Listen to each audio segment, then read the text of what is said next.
ओम अथ 10वां अध्याय विभूति योग। भगवान श्री कृष्ण ने कहा कि हे महाभाव, तदपि तू मेरे अति गूढ़ व प्रभावपूर्ण वचन को सुन, जो मैं तेरे हित के लिए कहूँगा, क्योंकि तेरा मेरे प्रति गहन प्रेम है। मेरे उत्पन्न होने के बारे में ना तो देवता लोग ही जानते हैं, ना ही महर्षिगण ही, कारण कि मैं उन देवताओं व महर्षिगणों का भी आदि कारण हूँ, अर्थात उनकी उत्पत्ति भी मुझसे ही होती है। जो मनुष्य मुझे जन्म रहित अनादि तथा तत्व लोकों का महाईश्वर जानता है, ऐसे मनुष्यों में ज्ञानी पुरुष सभी भी पापों से विमुक्त हो जाता है, अर्थात उसके सारे पापों का नाश हो जाता है। निश्चय शक्ति, यथार्थ ज्ञान, विमूढ़ता, क्षमा, सत्य, इंद्रियों को वशीभूत करना, मनोनिग्रह, सुख दुख, उत्पत्ति प्रलय तथा भय अभय आदि, अहिंसा, समता, संतोष, तप, दान, कीर्ति, अपकीर्ति आदि मनुष्यों के जो भी विविध भाव हैं, वे सब मुझसे ही उत्पन्न होते हैं। 7 महर्षिगण, उनसे भी पूर्व के सनकादि 4 मुनि तथा स्वयंभुव आदि 14 मनु भी मेरे ही संकल्प से उत्पन्न हुए हैं, जिनका भाव या श्रद्धा मेरे ही प्रति है और जिनकी प्रजा ये सारा संसार है। जो मनुष्य मेरी इस परम ऐश्वर्यमयी विभूति व योग शक्ति को जानता है, वह अचल भक्ति योग वाला हो जाता है, इसमें तनिक भी संदेह नहीं है। मैं वासुदेव ही इस सृष्टि को उत्पत्ति करता हूँ तथा संसार की जितनी भी चेष्टाएं हैं वे मुझसे ही हैं। ऐसा जानने वाला बुद्धिमान भक्त मेरा ही भजन करते हैं। मुझ में मन लगाने वाले, प्राणों को मुझ में ही अर्पण करने वाले भक्त मेरी भक्ति की चर्चा करते हुए, परस्पर मेरे ही प्रभाव को जानते हुए तथा गुण प्रभाव सहित मेरे ही कथन करते हुए संतुष्ट होते हैं तथा मुझ वासुदेव में ही सतत रमण करते हैं। सतत मेरा ही ध्यान स्मरण करने वाले, प्रीतिपूर्वक मुझे ही भजने वाले ऐसे भक्तों को मैं तत्व ज्ञान रूपी योग की उपलब्धि कराता हूँ, जिससे वे मुझे ही प्राप्त होते हैं। उन पर कृपा करने के उद्देश्य से मैं स्वयं ही उनके अंतःकरण में स्थित होकर अज्ञानतावश उत्पन्न अंधकार को प्रकाशमय ज्ञान तत्व रूपी दीपक से नष्ट कर देता हूँ। भगवान श्री कृष्ण के ऐसे वचनों को सुनकर अर्जुन ने कहा, भगवान, आप पर ब्रह्म, परम धाम, परम पावन, शाश्वत, दिव्य, आदिदेव, अजन्मा, सर्वव्यापी हैं, ऐसा ऋषिगण कहते हैं। देव ऋषि नारद, असित, देवल आदि ऋषि, महर्षि, वेदव्यास स्वयं आप भी मुझे ऐसा ही बतलाते हैं। हे केशव, आपने जो कुछ भी कहा है मैं उसे सत्य मानता हूँ। हे भगवान, आपके लीलामय रूप को ना तो दानवादि जानते हैं और ना ही देवता आदि।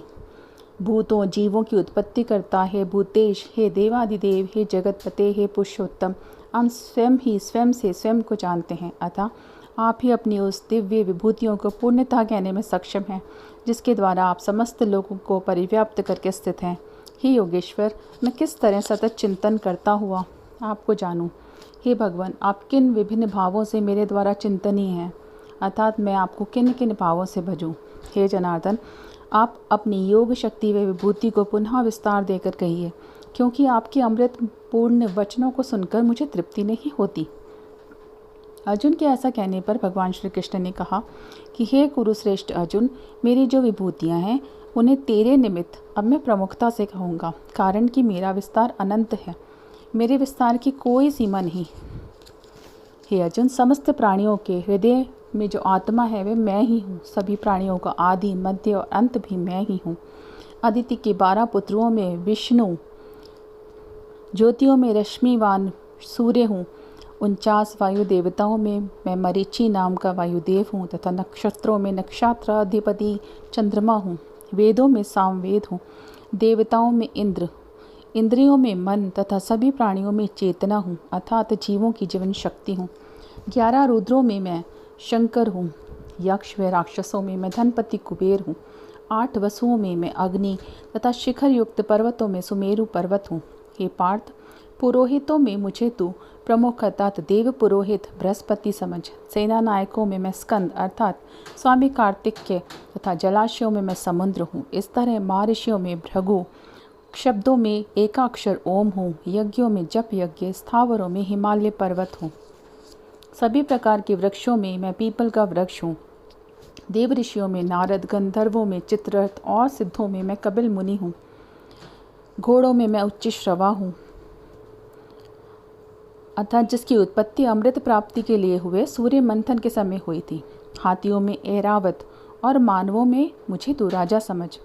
शास्त्रों में मैं वज्र, गौओं में मैं कामधेनु तथा शास्त्र विधि के अनुसार संतानोत्पत्ति का कारक कामदेव हूँ। सर्पों में मैं वासुकी नाम का सर्प हूँ। जल व जीवों का स्वामी वरुण देव मैं ही हूँ। नागों में शेषनाग मैं ही हूँ। इस तरह पितरों में अयरमा पितृ व शासकों में मैं यम हूँ। दैत्यों में मैं प्रहलाद हूँ। गणना करने वालों में मैं समय हूँ। पशुओं में मैं सिंह हूँ। पक्षियों में मैं गरुड़ हूँ। पवित्रकर्ताओं में वायु हूँ। शस्त्रधारकों में राम हूँ।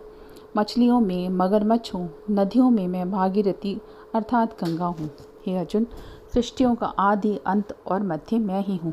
विद्याओं में मैं आध्यात्म विद्या तथा परस्पर विवाद करने वालों में निर्णय के लिए किया जाने वाला वाद भी मैं ही हूँ। अक्षरों में मैं आकार हूँ। समासों में द्वंद्व समास हूँ। काल का भी काल अर्थात महाकाल भी मैं ही हूँ।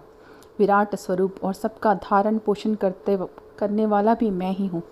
सबका नाश कर देने वाली मृत्यु भी मैं ही हूँ। भविष्य में उत्पन्न होने वाले की उत्पत्ति का कारण भी मैं ही हूँ। मैं ही स्त्रियों की कीर्ति, श्री, वाक, स्मृति, मेघा, धृति व क्षमा हूँ। गाने योग्य श्रुतियों में मैं भृत साम, छंदों में मैं गायत्री छंद, महीनों में मार्गशीर्ष मास, ऋतुओं में वसंत ऋतु मैं ही हूँ।